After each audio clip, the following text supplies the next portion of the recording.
Most gracious, the most merciful, respected students, friend Falber, you are most welcome in our online academy, the ESL Academy of Linguistic and Literature. Respected students, आज हम discuss करेंगे Samuel Beckett waiting for the Godot. Waiting for the Godot it was basically written in French language. ये French language में लिखा गया था और हमारा राइटर सैम्यूल बेकेट पैदा हुआ है आयरलैंड डुबलिन में। सैम्यूल बेकेट 1906 में आयरलैंड में पैदा हुए और डुबलिन में 1989 में इनकी डेथ हुई है। तो इसका मतलब है कि आपने उसकी डेथ देखनी है। डेथ डेट से पता चलता है कि उसने सेकंड वर्ल्ड वार देखी है। सेकंड वर्ल्ड वार का ड्यूरेशन है 1939 से लेके 1945। बहुत से लोग मारे गए थे, बहुत सारे लोगों के ऊपर बम बरसाए गए थे, बहुत सारे राइटर्स की भी डेथ हो गई थी। तो they started thinking this world is meaningless. उन्होंने सोचना शुरू कर दिया कि ये दुनिया जो है ना, ये मीनिंगलेस है। उस वक्त थिएटर ऑफ अब्सर्ड जो है, ये भी इसका भी वजूद हुआ। थिएटर ऑफ अब्सर्ड क्या है कि ये दुनिया मीनिंगलेस है, तो हम इसमें जो मानी तलाश करते फिर रहे हैं। There is no centre of this universe, of this world, क्योंकि किसी इसका कोई सेंटर नहीं है तो इसका मीनिंग भी नहीं है। यानी जो हम हर चीज को कैसे देखते हैं, सब्जेक्टिविटी से। यानी अगर आप कोई बात करते हैं तो उसके अंदर भी सब्जेक्टिविटी होती है ना।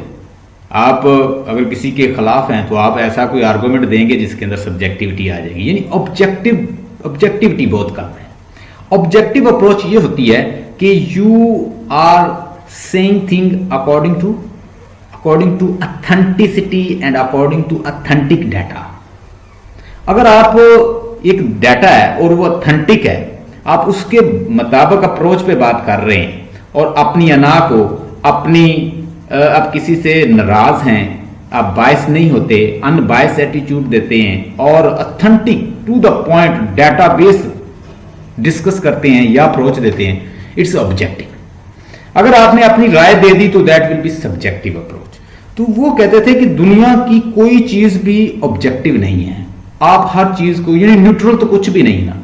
हमारी कन्वर्सेशन, हमारा डिस्कोर्स भी न्यूट्रल नहीं होता, वो भी ऑब्जेक्टिव नहीं होता। उसमें भी हम किसी ना किसी के साथ डिस्कस कर रहे होते हैं तो उसके अंदर सब्जेक्टिविटी ले आते हैं। अगर मैं किसी का हामी हूं या मैं किसी पार्टी से ताल्लुक रखता हूं तो मैं कोशिश करूंगा कि उसकी बात कर दूं। Samuel Beckett absurd Irish play right है, नॉवेलिस्ट है और पोएट है। सैम्यूल बेकेट ने वेटिंग फॉर द गॉडेट को इतना एम्बिगुअस उसने क्रिएट किया है, इस करैक्टर को, गॉडेट को इतना एम्बिगुअस बनाया है कि people are still talking about it. अभी भी इसके ऊपर रिसर्च हो रही है, इसके ऊपर डिस्कशन हो रही है कि वेटिंग यानी गॉडेट कौन था। क्या वो कोई डिवाइन फिगर है, कोई डिवाइन इमेज है, या कोई क्राइस्ट है, या गॉड है, या कोई मसीहा है, या कोई प्रॉफिट है, या कोई गॉड है। कौन आने वाला है, किसका वेट हो रहा है। तो इसके अंदर हम डिस्कस करेंगे इसकी समरी को, इसकी कैरेक्टर लिस्ट को, सिंबलिज्म इसके अंदर जो यूज हुई है, ये क्वेश्चन भी आ जाता है। यानी पहले हम इसकी समरी को देखेंगे, उसके बाद कैरेक्टर लिस्ट को देखेंगे। उससे पहले जरा कैरेक्टर की, राइटर की लाइफ मैं आपको बता दूं। आपको असाइनमेंट सेंड की हुई है, उसको देख लें। Studied French, Italian, English, Trinity college Dublin, यानी 1923 से लेके 1927 तक इसने अटेंड किया है। Italian English at Trinity college Dublin 1923 से लेके 1920। हमने, हमारा एक राइटर था सीमस हीनी, शायद आपने मुझसे पढ़ा, वो भी आयरिश पोएट है। मैसिव इन, ये जेम्स जॉयस के बड़ा करीब रहा है, उससे इन्फ्लुएंस हुआ, उसके साथ इसकी एसोसिएशन रही, उसके घर भी जाता रहा, उससे इसने बहुत कुछ लर्न किया। इवन एक इसने पहला जो ऐसे ऑन जॉयस, जेम्स जॉयस भी लिखा। इसने एक वर्क भी लिखा, उसमें इसने लिखा कि ऐसे ऑन जेम्स जॉयस के ऊपर इसने एक ऐसे भी लिखा। तो आगे देखते हैं। उसके बाद 1929 में publish his first work, critical essay defending Joyce work. James Joyce का अगर आपने नाम सुना हो, जेम्स जॉयस लिखता था स्ट्रीम ऑफ कॉन्शियसनेस में। आपने वर्जीनिया वुल्फ का नाम सुना होगा। स्ट्रीम ऑफ कॉन्शियसनेस क्या है? स्ट्रीम ऑफ कॉन्शियसनेस ये भी एक मॉडर्न टेक्निक्स थी कि उसके अंदर राइटर जो है ना स्ट्रीम की बात करता है। वो कहता है कि दिमाग के अंदर, साइकोलॉजी से रिलेटेड है ये बात, कि बहुत सारी स्ट्रीम्स चल रही होती हैं। जैसे आप मुझसे पढ़ रही हैं तो आप में से सोच रही है मैंने पोइट्री पढ़नी है, मैंने लिंग्विस्टिक पढ़ना है, मेरा लिंग्विस्टिक चेंज हो जाएगा क्या? सर ने मुझे जो बताया है कि शॉर्ट स्टोरी से लिंग्विस्टिक में चेंज हो जाएगा एडमिशन, क्या मुझे दोबारा तो नहीं भेजना पड़ेगा? शॉर्ट स्टोरी पता नहीं क्या बला का नाम है, लिंग्विस्टिक पता नहीं क्या है। फौजिया ये सोच रही है कि कहीं लिंग्विस्टिक में मैं अकेली रहेगी तो पता नहीं सर मुझे पढ़ाएंगे या नहीं। तो इस तरह की बहुत सी थॉट्स जो आपके माइंड में चल रही हैं, it is known as stream of consciousness. इसको कहते हैं स्ट्रीम ऑफ कॉन्शियसनेस। थिंकिंग और स्ट्रीम ऑफ कॉन्शियसनेस में बड़ा फर्क है। यानी जो बहुत सारी कलेक्टिव थॉट्स आगे पीछे चल रही हैं, कभी इधर का सोच रहा है इंसान, कभी इधर जा रहा है, कभी आगे कभी पीछे, कभी future past, it is known as stream of consciousness. इसको कहा जाता है स्ट्रीम ऑफ कॉन्शियसनेस। तो इसने जो पहला लिख लें साथ साथ, अगर आप लिखती जाएं तो साथ साथ याद रहता है। चलें थोड़ा सा आवाज को कर लेते हैं ठीक। तो 1929 में इसने, क्योंकि ये जेम्स जॉयस के उससे इसने बहुत कुछ लर्न किया और वो मॉडर्न राइटर था, पोस्ट मॉडर्न राइटर है वो भी, तो उससे इसने बहुत कुछ लर्न किया। जेम्स जॉयस से उसके साथ एसोसिएशन रही, उससे लर्न करता रहा। और उसके बाद 1930 में वो ये return to Trinity college as a lecturer. पहले इसने यानी वहां इल्म हासिल किया, फिर ट्रिनिटी कॉलेज में एज अ लेक्चरर। बात तो ये होता है ना कि हम जिस यूनिवर्सिटी में पढ़ते हैं वहां लेक्चरर बन के आ जाते हैं, ठीक है। जिस हम स्कूल में पढ़ते हैं वहां पे एज अ टीचर बन के रिक्रूट हो जाते हैं, तो दैट इट हैपेंस। ये फिर वहां पे लेक्चरर बन के आ गया। Left after less than 2 years and begin to travel throughout the Europe. फिर इसने पूरे यूरोप का टूर किया और पेरिस में भी इसने टीच किया। इसने जो वेटिंग फॉर द गॉड लिखा, इसने फ्रेंच लैंग्वेज में लिखा, वेटिंग फॉर द गॉड। इसका पहला नाम था एन अटेंडेंट गॉडेट, एन अटेंडेंट गॉडेट। ये मैं आपको मजीद आगे बताऊंगा। 1929 में इसने पब्लिश किया अजम्पशन, इसने पब्लिश किया। 1930 में ही वोन अ स्मॉल लिटरेरी प्राइज, उन्होंने इसे प्राइज भी दिया। पोएम उसकी थी होरोस्कोप, जैसे वो वोरोस्कोप इसकी एक पोएम है, उसके ऊपर इसको प्राइज भी मिला। World war 2 joint resistance, world war 2 में भी इसने ज्वाइन किया, लिखता रहा, ये उसके खिलाफ लिखता रहा। Batten was the first of the absurdist who win the international fame. Absurd का मतलब लिख ले, आपको नहीं पता होगा। अब्सर्ड का मतलब होता है मीनिंगलेस, नथिंग, उसे कहते हैं अब्सर्ड। मीनिंगलेस, नथिंगनेस, जीरो, नल, ठीक है, ये सारे मीनिंग इसके हैं। इसका मतलब ये होता है, अब्सर्ड का मतलब लिख ले मीनिंगलेस, होलो और डिनाइल ऑफ द मीनिंग्स, ये सारे मतलब इसके हैं। और नाइलिज्म जो है इसके बाद डिस्कस करेंगे, आगे आएगा। ये फर्स्ट अब्सर्डिस्ट है जिसने इंटरनेशनल फेम पे इनाम भी लिया, रिवार्ड भी लिया। और ये दिखाता क्या था अपनी राइटिंग के अंदर कि ये दुनिया जिसके अंदर हम मीनिंग तलाश करते हैं, it is itself meaningless and where are the meaning. जिसका आप इंतजार कर रहे हैं वो कभी नहीं आएगा। क्रिश्चियन जो है वो इंतजार कर रहे हैं कि क्राइस्ट आएगा, वो उनको बचाएगा। कहता why there will be no one will come to rescue them because they have to figure out meaning themselves. दुनिया के अंदर 2 बड़ी फिलॉसफी थी जिसको पहले प्लेटो और एरिस्टोटल दोनों ने दिया एसेंशियलिज्म का, कि इंसान अपने एसेंस के साथ पैदा होता है और वो उसके अंदर बाय बर्थ होता है, ठीक है। ये हमने पहले भी डिस्कस किया, इसके ऊपर मेरा लेक्चर भी है। दूसरी फिलॉसफी जिसको जेन पॉल सार्टर जो फ्रेंच फिलॉसफर क्या करता है, वो कहता है आगे रिजेक्ट कर देता है एरिस्टोटल, और क्योंकि थ्योरी एक पेश की जाती है और वो कई साल तक चलती रहती है, लोग मॉडर्न एज तक उसे फॉलो करते रहे। अल्टीमेटली जेन पॉल सार्टर उसको क्या करता है, जेन पॉल सार्ट्रे उसको रिजेक्ट कर देता है। वो कहता है no, man is not born with essence, he has to figure out his essence. उसको उसने नाम दिया एग्जिस्टेंशियलिज्म का। ये बड़ी फिलॉसफी है, बहुत बच्चे इससे परेशान होते हैं। एसेंशियलिज्म क्या है, एग्जिस्टेंशियलिज्म। जेन पॉल सार्टर ने कहा फ्रेंच फिलोसफर था, उसने कहा no, man is not born with essentialism, he is not born with essence, rather he has to figure out his essence. उसे अपना एसेंस जो है बनाना पड़ता है, he is not born with essence. Aristotle Plato का मानना था कि एसेंस के साथ पैदा होता है। ये एक चाकू है तो उसका वुडन हैंडल लगा हो या उसके साथ लोहे का लगा हो, उसका काम है काटना, अगर वो काटता नहीं है तो वो चाकू नहीं है, इट्स नॉट नाइफ। तो नाइफ उसका कहता है एसेंस है, यानी वो ऐसी मिसालें देता था, लेकिन उसने रिजेक्ट किया। उसने कहा man is not born with essence, rather he has to figure out essence. We are born in this word meaningless, this word is meaningless, so we have to create meaning ourselves. There is nothing absolute in this world. इस दुनिया में कोई भी चीज absolute नहीं है, हमें यहां पे फिगर आउट करना पड़ता है, अपने मीनिंग खुद बनाने पड़ते हैं। कहता है ये जितने भी मीनिंग है, आप इससे भी दूर चले जाएं तो फर्डिनेंड डी सोशल क्या कहता है? फर्डिनेंड डी सोशल ने कंसेप्ट दिया था लैंग और प्रॉल का। फर्डिनेंड डी सोशल ने कहा था कि जिस चीज को आप एक ऑब्जेक्ट का मतलब और उसका मानी जो है वो आर्बिट्रेरी है, मैंने बार बार यूज करता रहा हूं लिंग्विस्टिक में ये टर्म, आर्बिट्रेरी का मतलब होता है कि सेल्फ मेड है, हमने मानी दिए हुए हैं, हमें नहीं पता था कि इस पेंसिल को पेंसिल कहते हैं, हमने लोगों से सुना इसे पेंसिल कहते हैं, हमारे टीचर्स ने बता दिया। सो जेन पॉल सर्टर कहता है कि the meaning you receiving, these are given by your church, these are given by your mosque, these are given by your Maulvi, these are given by your elders, these are given by your surrounding, these are given by your society, these are given by your people, locality, where are you living, you have to figure out because they have also figure out. उन्होंने भी तो figure out करके आपको कर दिया feed, तो वो इस तरह रिजेक्ट कर देता है अरिस्टोटल और प्लेटो की फिलॉसफी को, और वो देता है कंसेप्ट एग्जिस्टेंशियलिज्म का।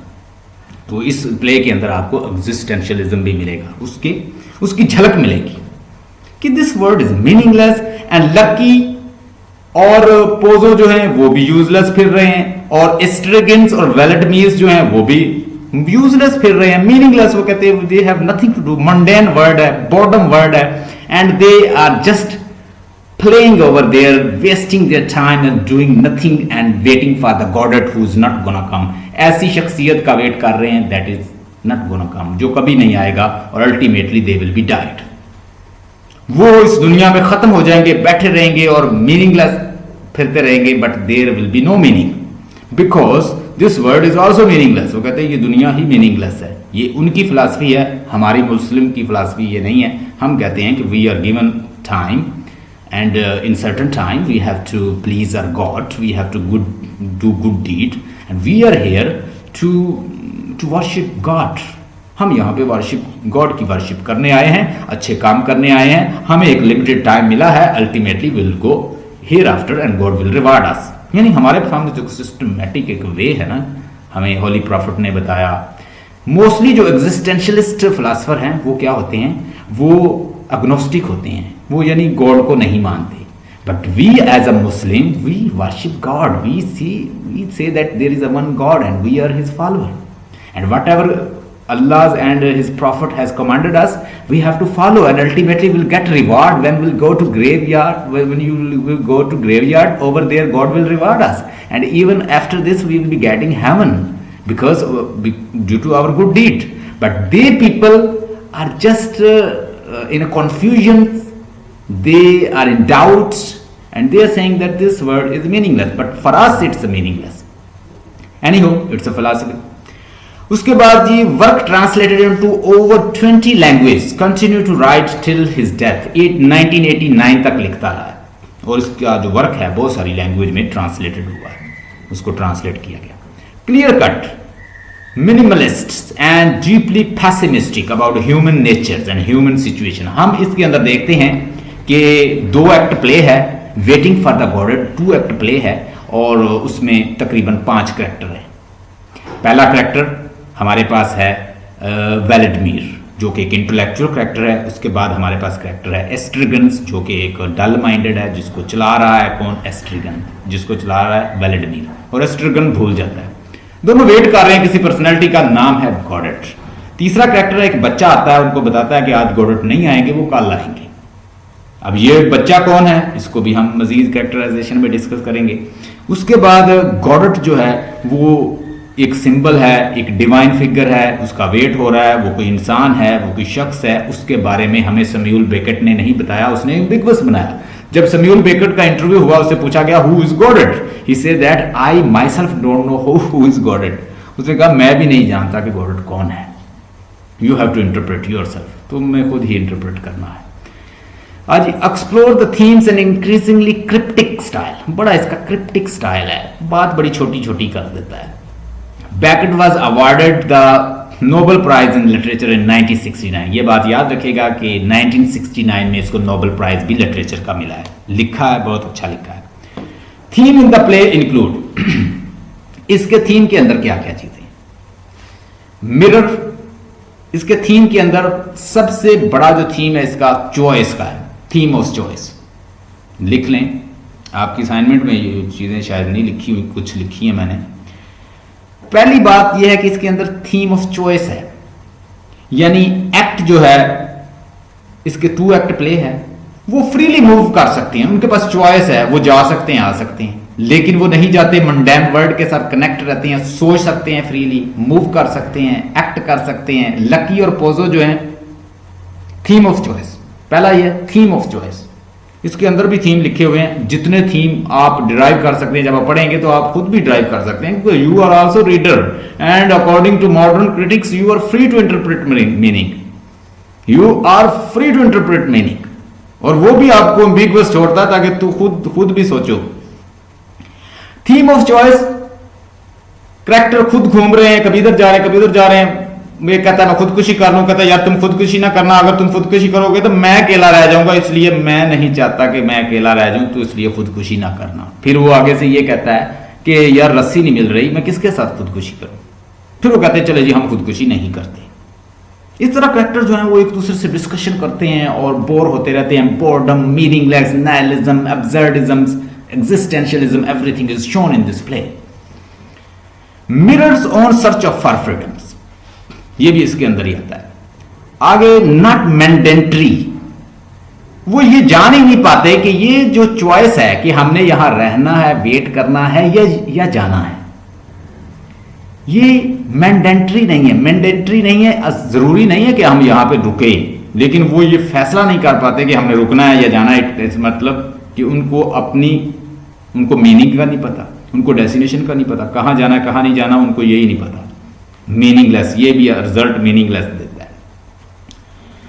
एक्शंस लीड टू एंजाइटी, और इसके अंदर जो एक्शन है वो अल्टीमेटली किसकी तरफ ले जाते हैं, वो भी एंजाइटी की तरफ ले जाते हैं। थिएटर ऑफ अब्सर्ड दिखाया गया है। थिएटर ऑफ अब्सर्ड क्या है कि ये जो वर्ड है ये मीनिंगलेस है, अब्सर्ड है, और इसके अंदर मीनिंग नहीं है और हम तलाश करते फिर रहे हैं, और अल्टीमेटली रिजल्ट जो है नथिंग पे आता है। टाइम दिखाई गई, और टाइम जो है वो शो करता है क्या, प्रॉब्लम्स को। Waiting for the Godot itself ही एक सिंबल है, एक एक्सप्लेनेटरी, एक उसकी एम्बलम है, उसकी एक सिंबल है जो आपको बता रहा है कि वेट हो रहा है, कि टाइम का इशू है यहाँ पे। प्रॉब्लम, सेल्फ, और सेल्फ एक्सप्लोरेटरी जो टर्म है वेटिंग फॉर द गॉडेड, वो टाइम को ज़ाहिर करता है। टाइम का भी थीम इसके अंदर है। हम देखते हैं कि टाइम ऐसा असरअंदाज होता है कि वो सब कुछ भूल जाते हैं, सिर्फ एक वेलेडमीर जो है उसे याद रहता है, बाकी सारे करैक्टर भूल गए हैं कि वो क्या थे पहले एक्ट में। तो इसका मतलब है कि टाइम चेंजेस पीपल। वो लकी जो है वो पहले जो है लकी को वो उसने गले में रस्सी डाली हुई है, अब जो है जो पोजो है वो लकी के ऊपर डिपेंड कर रहा है। पहले लकी उस पर डिपेंड कर रहा था, अब पोजो उस पर डिपेंड कर रहा है। पोजो को अब कुछ नजर ही नहीं आता, अंधा कर देता है टाइम उसको। थीम ऑफ द रिलीजन का थीम मिलेगा आपको इसके अंदर, यानी बाइबल डिस्कस होगी, रिलीजन डिस्कस होगी। एस्ट्रगन वेलेडमीर पूछेगा उससे कि तुम्हें बाइबल नहीं आती, क्या तुमने बाइबल को नहीं पढ़ा। वेलेडमीर जो है वो एस्ट्रगन से ज्यादा इंटेलेक्चुअल है, वो उससे इंटेलेक्चुअल बातें करता है, यानी उसने डल बंदे को भी दिखाया, इंटेलेक्चुअल को भी दिखाया। सफरिंग दिखाई गई है कि पोजो किस तरह उसको लकी को डील कर रहा है, कैसे उनको उसके रस्सी गले में बांधी हुई है, उसको खींच के लेके जा रहा है, स्टूल उसके, और खाना खाता है और हड्डी ऐसे फेंक देता है, और वो खाने की कोशिश करता है एस्ट्रगन, तो वो कहता है मैं अपने ये मेरे गुलाम के लिए है, और वो उसके बारे में बताता है कि ये मेरे काम का नहीं रहा, लकी अब मैं इसे बेचने जा रहा हूँ, तो लकी रोने लग जाता है। तो इसके अंदर सफरिंग भी दिखाई गई है। फिर कैरेक्टर जो है कुछ अंधे हो जाते हैं, कुछ डम हो जाते हैं, तो ये हम देखते हैं। Theme of the morality, morality भी दिखाई गई है कि बुरा करोगे तो रिजल्ट बुरा मिलेगा फिर, क्योंकि पोजो जो जुल्म करता है लकी के ऊपर से मारता है, उसके गले में रस्सी डाली हुई है, आगे फिर वो अंधा हो जाता है और टोटली डिपेंडेंट है लकी के ऊपर, मोरालिटी भी है। ठीक है जी। और इसके अंदर मजीद हम देखेंगे कि लिख लें नाइलिज्म। नाइलिज्म क्या है? इंग्लिश की प्रोनाउंसिएशन जो है इसको नाइलिज्म कहती हैं, तो आप इसको प्रोनाउंस कर लें जैसे आप कर सकते हैं आसानी से। इसका मतलब लिखें हॉलो, नाइलिज्म। नाइलिज्म का मतलब है हॉलो, खाली, not truth, denial of meaning in the word, nothing, progress. ये सारे मतलब नाइलिज्म के। नाइलिज्म का मतलब ये है कि नथिंग। ठीक है। एस्ट्रेगन जो है, एस्ट्रेगन जो, यस, नाइलिज्म आपको इसके ऊपर ही मिल जाएगा, इसके ऊपर भी देख लीजिएगा। मैं आप उसके बाद उधर भी आता हूं। ये मैंने खुद अपनी तरफ से कुछ पॉइंट लिखे हैं, ये मैं अजाफी पॉइंट आपको दे रहा हूं। सारे कैरेक्टर जो हैं वो ये कहते हुए नजर आएंगे mostly nothing to be done, repeat करते हुए नजर आएंगे, nothing to be done, nothing to be done. वो एक मेन उसका थीम है नाइलिज्म का, जो उसके अंदर डाला हुआ है। बोर्डम ऑफ ऑडियंस, ऑडियंस अब ये फील कर रहे हैं कि अब इसके बाद पता नहीं क्या होगा, होता कुछ भी नहीं है, प्ले खत्म हो जाता, 2 एक्ट प्ले है। इंटरप्रिटेशन इतनी है जितनी मर्जी कर ले, जो आपका दिल करे इसके अंदर से इंटरप्रिटेशन निकाल के आप उसको इंटरप्रेट करते जाएं, उसको जितना मर्जी लिख लें। वेट फॉर समथिंग, दोनों वेट कर रहे हैं, रिजल्ट कुछ नहीं आता नहीं है, वो बच्चा आके बता देता है कि वो नहीं आएंगे गॉडट, और फिर वो वहां पे कहता है या हमें चले जाना चाहिए, मैं बोर हो रहा हूं। तो हम देखते हैं कि वेलेडमीर इंटेलेक्चुअल है, वो उसे कहता नहीं हमें रुकना चाहिए, हमें वेट करना चाहिए, शायद वो आ जाए। Nothing happen, nothing to be done, इस तरह की बातें बार बार आएंगी, ये नाइलिज्म को जाहिर करती हैं। ये नाइलिस्टिक व्यू है, वेटिंग फॉर नथिंग, कि वो किसी का भी वेट नहीं, जिसका वेट कर रहे हैं वो आएगा नहीं। वेलेडमीर इसके अंदर जो करैक्टर है वो एक इंटेलेक्चुअल करैक्टर है। दूसरे एक्ट के अंदर आप देखेंगे सारे करैक्टर भूल जाएंगे कि वो क्या है, सिर्फ वेलेडमीर एक इंटेलेक्चुअल करैक्टर है, वो याद रखेगा कि कौन क्या है। इवन के बॉय जो है वो उसको भी भूल जाते हैं कि जो बॉय बताने आया था ये वही बॉय है या कोई और बॉय है। बॉय उनसे आके कहता है कि मैं वो वाला बॉय नहीं हूं, मैं न्यू हूं, वो कोई और था। तो सारे जो करैक्टर हैं वो भूल चुके हैं। वेलेडमीर का नाम लिख लें, दूसरा नाम जो है वेलेडमीर का नाम है डीडी, इंटेलेक्चुअल पर्सन है, इसको कहा जाता है डीडी इसके अंदर। एस्ट्रेगन को कहा जाता है गोगो, ये इनके नाम है। ये हम आगे कैरेक्टराइजेशन पे डिस्कस करते हैं। अच्छा जी, killing times and clinging to the hope that relief, अब मैं उस असाइनमेंट से कुछ पढ़ा रहा हूं। Killing time and clinging to the hope that relief may be just around the corner.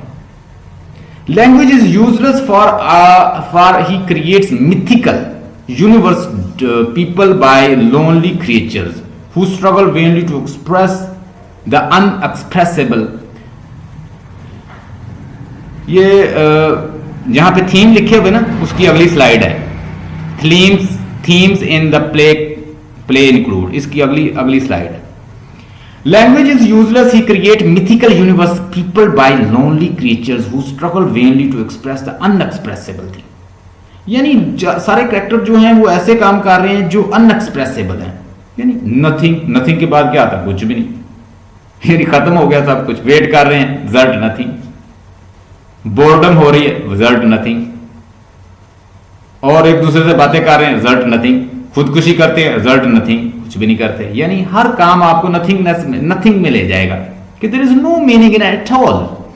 अच्छा, एक और चीज है, अब कुछ राइटर कुछ ने इंटरप्रेट किया, उन्होंने कहा जी पोजो जो आया था, पोजो गॉडेड था जिसका वेट हो रहा था। अगर पोजो गॉड था जिसका वेट हो रहा था, तो फिर वो कोई मिथोलॉजिकल गॉड है, वो कोई रियल गॉड तो नहीं है, क्योंकि क्रिश्चियनिटी का गॉड भी ऐसा नहीं होता कि वो आंखों से अंधा हो, वो स्टूल पे बैठता हो, वो इस तरह जुल्म करता हो।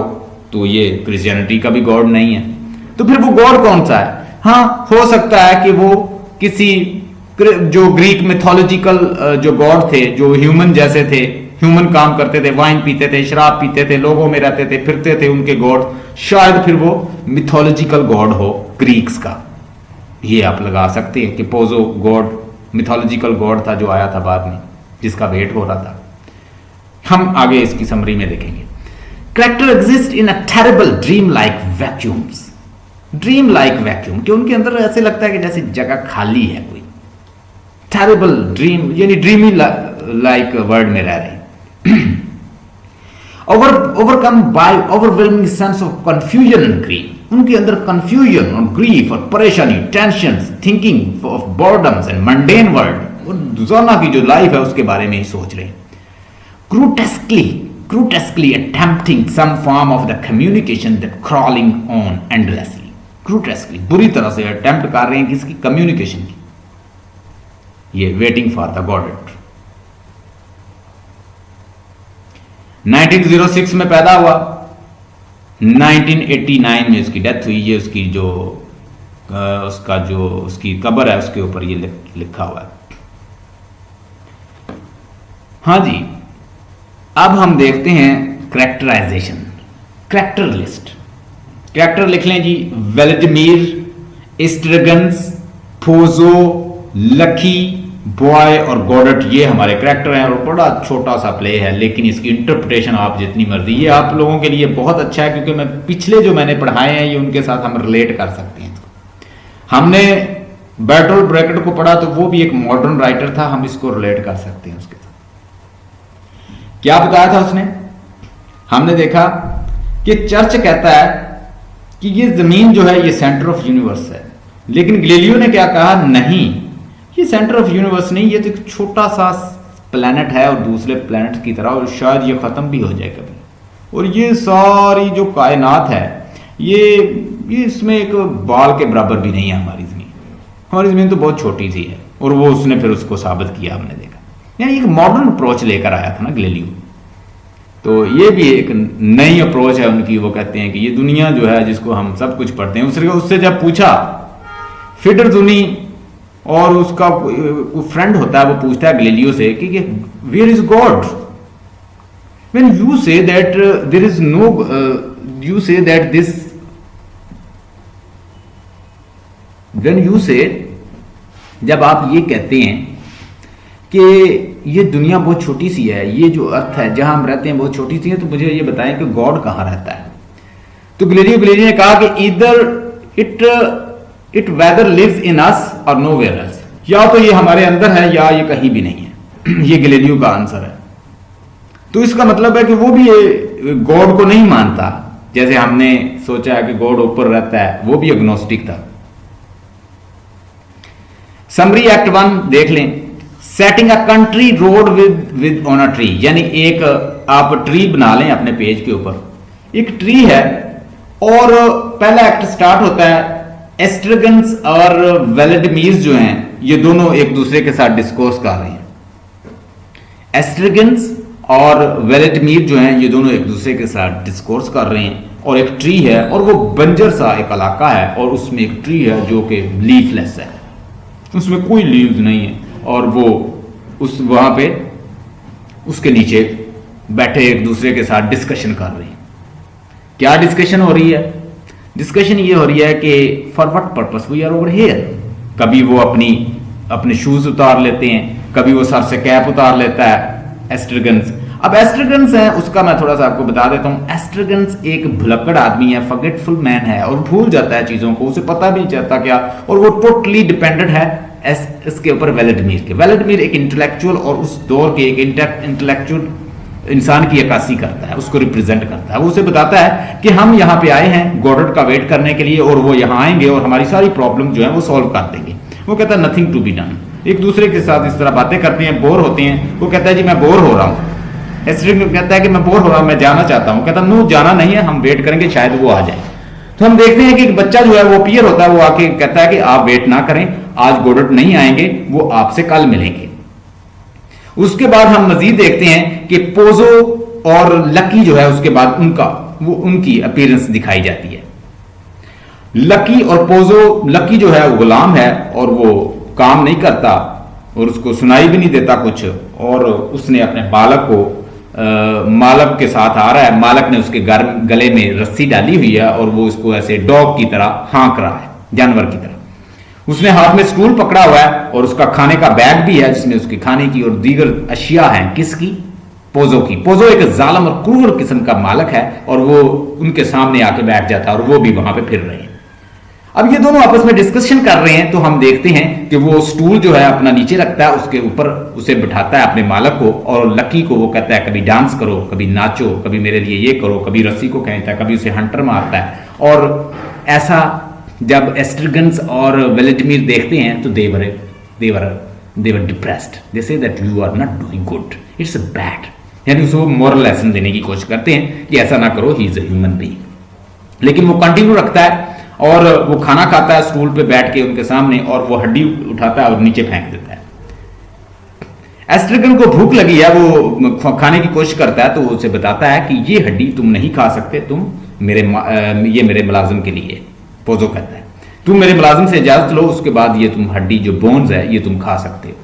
तो वो हड्डी को लेता है, वो उसे पूछता है तो वो उससे आगे जवाब ही नहीं देता लकी, यानी लकी जो है वो बात ही नहीं सुनता, वो बिल्कुल एक सिंपल सादा सा एक इंसान बनाया हुआ है जो कि गुलाम है, उसे ट्रीट कर रहे हैं, हाँक रहे हैं जानवरों की तरह और उसे लेके जा रहे हैं। पहला एक्ट जो है खत्म होता है, उसके बाद दूसरा एक्ट हम देखते हैं कि उसमें टोटली दुनिया चेंज हो चुकी है। यानी ये 2 दिन की कहानी है एस्ट्रगन्स और वेलेडिमिर की। अब एस्ट्रगन्स जो है पहले भुलक्कड़ है, वो हर चीज भूल चुका है, ठीक है जी। उसके बाद अपीयरेंस होती है लकी और पोजो की। अब जो पोजो है वो टोटली ब्लाइंड है और टोटली डिपेंडेंट है किसके, अपने नौकर के, उसी सर्वेंट के, और वो अब वो डम हो चुका है लकी। और लकी जो है उसे लेके जा रहा है जहां जहां भी जाना है, तो बिल्कुल वो अपाहज हो चुका है और टोटली डिपेंडेंट है। यानी ये भी एक मॉरल लेसन है कि आपने जुल्म किया, उसका रिजल्ट आपको दूसरे एक्ट में आप देख रहे हैं। और टोटली वो भूल चुके हैं कि कौन क्या है, what is what and who is who, everything is lost. Estragon भूल चुका है, लकी भूल चुका है, एक बच्चा जो आके बताएगा वो भी बताएगा मैं वो नहीं हूं, एवरीथिंग हैज बीन लॉस्ट। और उसके बाद हम देखते हैं कि वेलेडिमिर उनको बताता है कि we are here to wait for the Godhead. We are here to wait for the Godhead. We are waiting for the Godhead, and Godhead will come, and Godhead will solve all problems. What happens? God does not come. Once again, child appears. Child say that Godhead is not going to come, so you should not wait over here. He will not come. वो यहाँ पे नहीं आएंगे, आज वो नहीं आ सकते. Nothing can be done. तो रिजल्ट फिर आता है नथिंग के ऊपर, और इसी तरह ये पूरा जो प्ले है वो एंड होता है।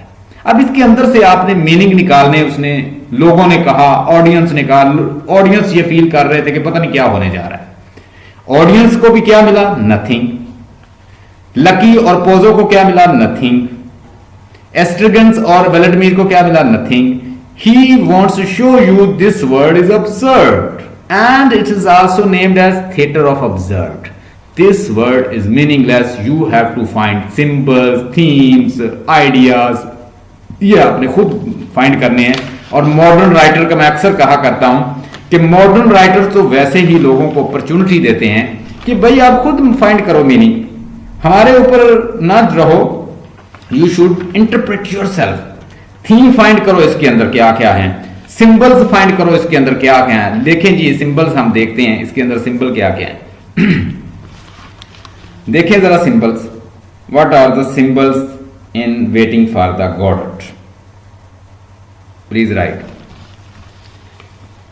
लिखें जी, symbolisms, reference in waiting for the God, allusions, images in waiting for the Godhead. पहला लिखें सिंबल क्रिश्चियनिटी का सिंबल है, यानी जो ट्री है ये भी एक सिंबल है क्रिश्चियनिटी का, ठीक है।